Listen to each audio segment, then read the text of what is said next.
Hi guys, and welcome back to my channel.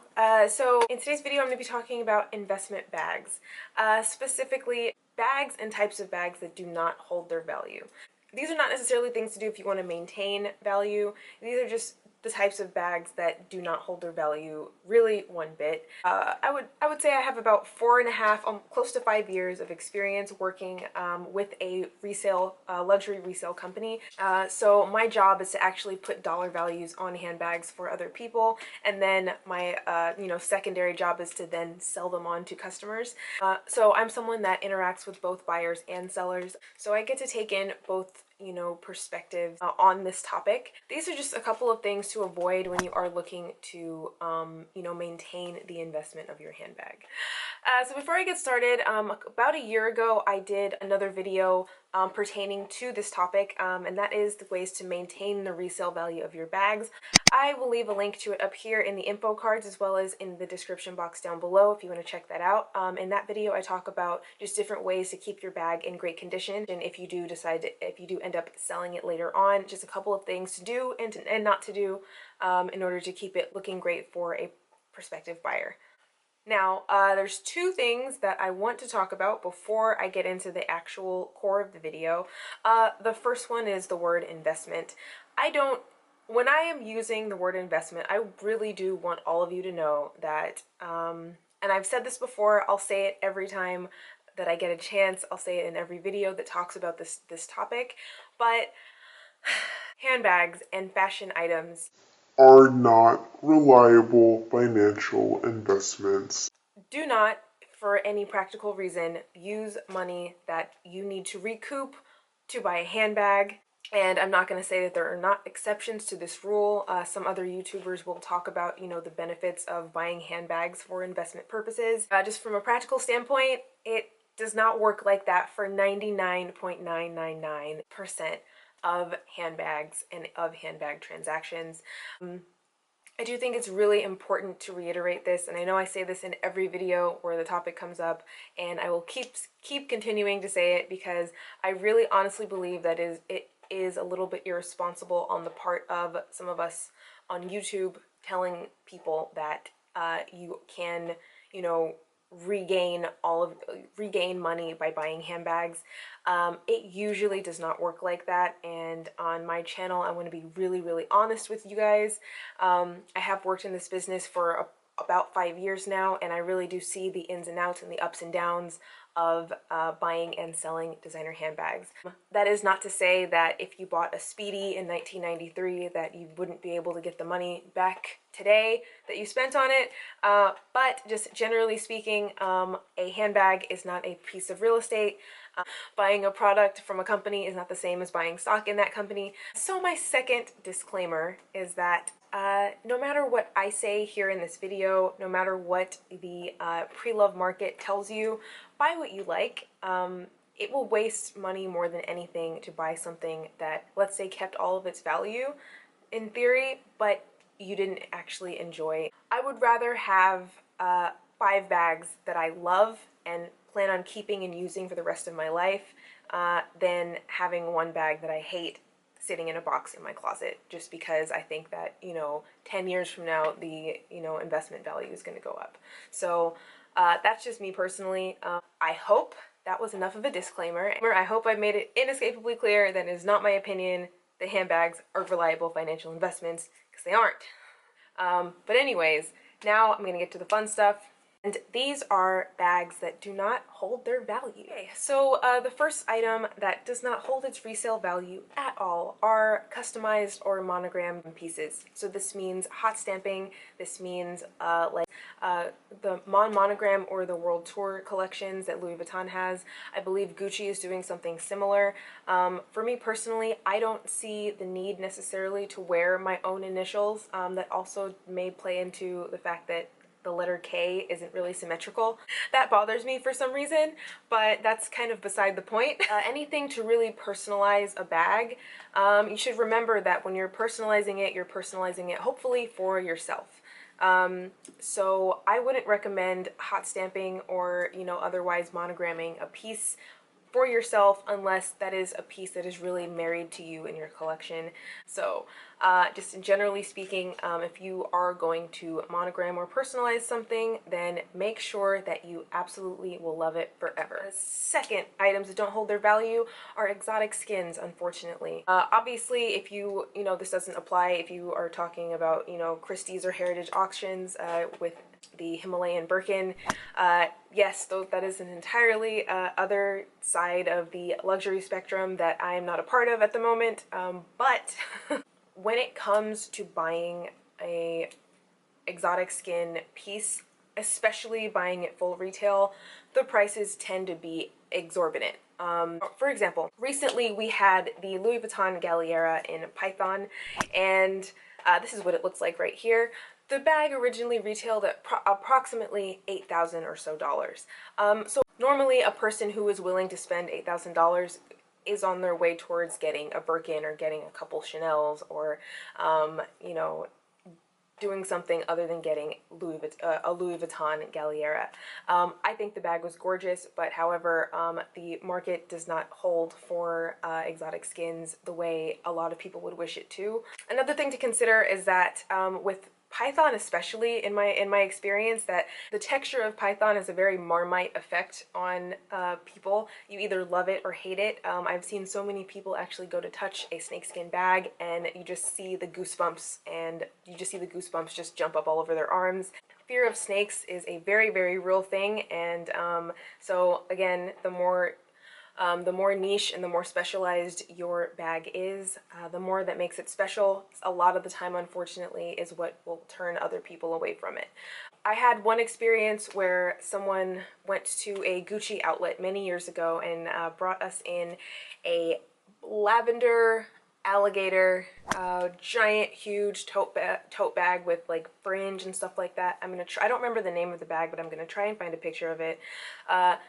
She found this at the outlet, and it said that the original retail was like maybe $30,000 or $40,000, and I think that they had marked it down all the way to like $7,000 or something crazy. I'm making up numbers at this point, but just use that as sort of guidelines. Things like that do tend to end up in outlets because that high of a price point is very, very, very selective, and it doesn't translate to as much of the general population, even amongst luxury handbag buyers. Another thing to consider is that a lot of the time snakeskin isn't as durable. That doesn't necessarily go for lizard and alligator. I have had great experiences with both of those. So if you are looking to buy something that is lizard or alligator, the condition does hold up a lot better than a python or than an ostrich or something of that nature. Basically, I think the fact that it's such a high price point is limiting, and when it comes to the pre-love market, when someone is ready to spend $5,000 on something on a handbag, there are many, many different avenues that they could buy something new and new straight from the boutique. So that is definitely something to consider when you are shopping for exotic skins. So the next bags that don't necessarily hold their value are, seasonal colors or designs. This one is pretty straightforward. Something black or brown is going to be a bit more relevant in 5 years than something that is, let's say, lime green. That's just a fact of life, unfortunately. This is my Valentino Rockstud bag. So this bag originally retailed, so this bag is for about, I want to say maybe 2014 or 2015, and as you can see, it's green leather with gold studs and fringe. I really like this bag a lot, and it's not a very flashy shade of green, but this bag originally retailed at $3,200.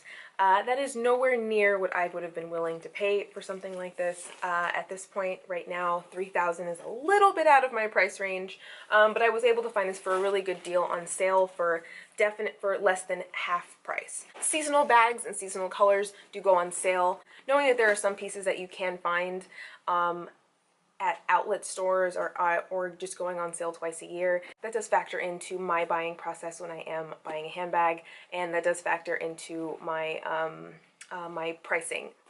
Another thing to consider is that if a bag only lasts for one season, obviously that means the designer didn't see fit to, continue making it. That should be a red flag. That means that it's only relevant for that season. And while I'm not someone who has to be on the cutting edge of fashion every 3 months, that's not really important to me in any way. but just the more eyes you get on something, the more relevant it will be and the more people that will be searching for it. I'm sure a lot of you saw this Valentino and had no idea that it existed or that it was Valentino, and that's my point. The less time that it's out and that they're pushing it is the less people that are going to know about it, know what it is, and you're just going to be relying on people to just stumble across it and like it, which definitely happens. I find new and cool and different stuff all the time, but I'm not willing to pay a premium for something that was only released in one collection. And that brings me to my next point, and that are brands that go on sale. One thing that's great about Hermes, Chanel, and Louis Vuitton are that their bags do not go on sale. Gucci has now added themselves onto that list of designer brands that do not go on sale. So that definitely helps with resale value in the long term. However, not all Chanel and Hermes and Louis Vuitton handbags are created equal. Brands as of 2018 when I'm filming this that do go on sale include Jimmy Choo, Valentino, like I just showed you, Prada will go on sale, Fendi will go on sale, Givenchy will go on sale, many other brands will go on sale. Currently we're in summer right now, and that is one of the best times for sales for me at least, and you can go through a whole list of your favorite designers all having, you know, their reductions on things that didn't sell in the previous season. That considered, if, you know, the entire Valentino store, for example, goes on sale 40% every January and June, then that is a pretty big indicator that the resale value isn't necessarily going to hold up. As long as you go in knowing that, as long as you, like I said, buy the bag because you love it and you intend to keep it, then it's fine. Next point I want to touch on is items that have been modified or repaired. So for the resale market, I would say modifications and repairs are something to take under consideration. So for example, if you guys remember from about a year and a half ago, I had my Givenchy Antique and Shopper repaired. This is it right here. I have it stuffed with its dust bag, and yes, it does take up the entire frame because it is the large size of this bag. I'll show you a picture right here of what it originally looked like, and I had a tear in the canvas, and Givenchy for me added in these extra leather tabs. So if I were to try to sell that bag and put it onto the resale market, questions of authenticity would definitely arise, and I would not be able to sell that bag because it has been modified. It is not in its original state.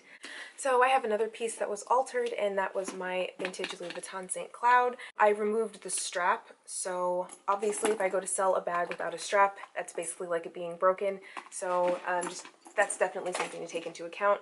The reason I did alter and modify the two of those bags are because I do intend to keep them forever.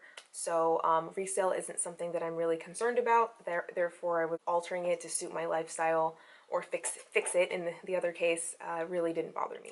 And the last thing to consider in bags that don't hold their value are, you know, items that are outside of the designer's norms.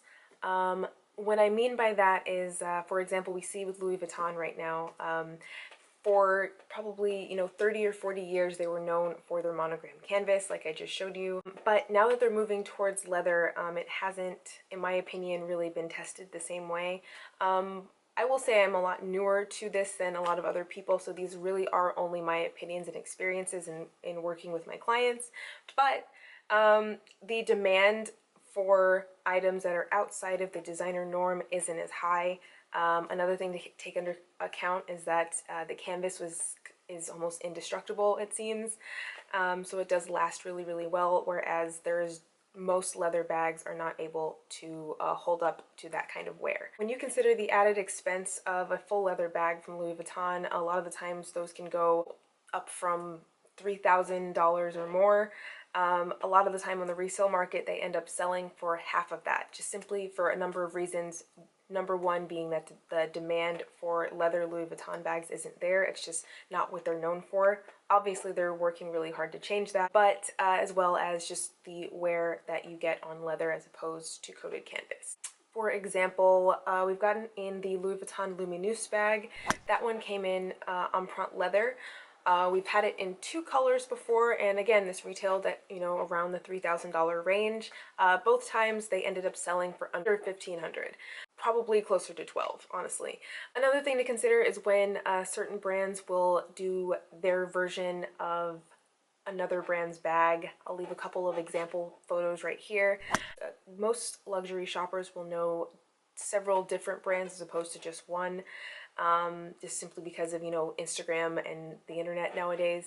But so when I go into Dior, I want Dior's look. When I go into Givenchy, I want Givenchy's look. When I go into Louis Vuitton, I want Louis Vuitton. I don't want Louis Vuitton's take on a Chanel bag necessarily. So those are a couple of items in my experience that have tended to impact severely the resale value of different pieces. I think the general theme of the list is high price points with low demand in general, and altering or otherwise customizing the items. Not to say that you shouldn't pick any of those, you shouldn't do any of those things. Obviously, I have, but that's only because when I bring something into my wardrobe, into my collection, it's because I genuinely love it. I never buy anything thinking I'm going to resell it, because otherwise I would rather just have something else that I really do love. No matter what holds its value, hopefully what you take away from this video is that you should buy what you like and what fits in with your lifestyle. That way you're not in infinite limbo of buying and selling to buy, etc. Because no matter what, 9 times out of 10, when you go to sell an item, you're going to end up being a little bit disappointed by some aspect of the price that you end up getting for it. Don't buy anything thinking that you're going to make money off of it. That is very, very rarely the case. So hopefully this video was helpful. Subscribe if you would like to see more videos from me. I do one every week. And I'll see you guys in my next one. Bye!